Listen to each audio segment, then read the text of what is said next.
Now, today's top stories and Power of 5 weather from News 5. Sponsored by Akron Children's Hospital. Now here's a look at today's top stories. Every officer involved in George Floyd's arrest is now facing charges, but the search for justice continues, with communities now calling for action in the death of Breonna Taylor. Here in Cleveland, people gathered for this vigil last night to honor the Louisville EMT who was killed in her own apartment when police served a no-knock warrant in March. A Cleveland police sergeant was at the vigil, saying he wants to be part of the change. Protesters want the officers who killed Taylor to face charges. People also marched to Euclid's police department last night, protesting the city's police practices that have made headlines in recent years. Demonstrators called for legislative action to address the injustices endured by African Americans and encourage other protesters to vote in upcoming elections.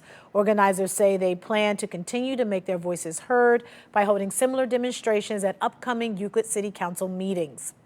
With people across the nation debating the movement to defund the police, we want to take a closer look at the Cleveland police budget. The new city budget takes effect next month and includes nearly $217 million for the police department. That's more than Minneapolis police are budgeted for this year, and an $11 million increase over last year.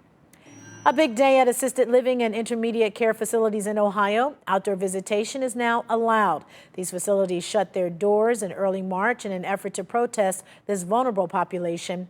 Even so, long-term care facilities make up at least 70% of Ohio's COVID-19 deaths.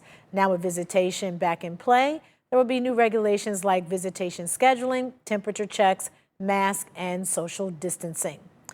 All right, here's a look at what else is coming back this month. Starting Wednesday, indoor entertainment centers can reopen. This includes places like museums, aquariums, movie theaters, and art galleries. Rec centers and playgrounds can also reopen.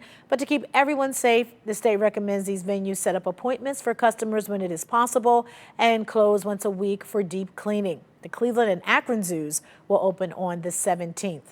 Now, here's a look at your forecast. Hi, Trent. Hey, Danita. Good afternoon. Check this out. Lots of sun. Temperatures are nice, but what I want to point out here is that winds are non-existent, and the dew point is in the 40s. The dew point, it measures how much moisture there is in the air. It's not even on this chart that we built for summer. That means it is incredibly dry, meaning that it's not that muggy outside. It actually feels really nice. Tomorrow, we're going to jump back up into the 60s and if not 70s by Wednesday, meaning super muggy air on the way. And that muggy air, it's coming with the 80s for today. It's coming with 90s for tomorrow. Get ready for some more heat. Sponsored by Akron Children's Hospital.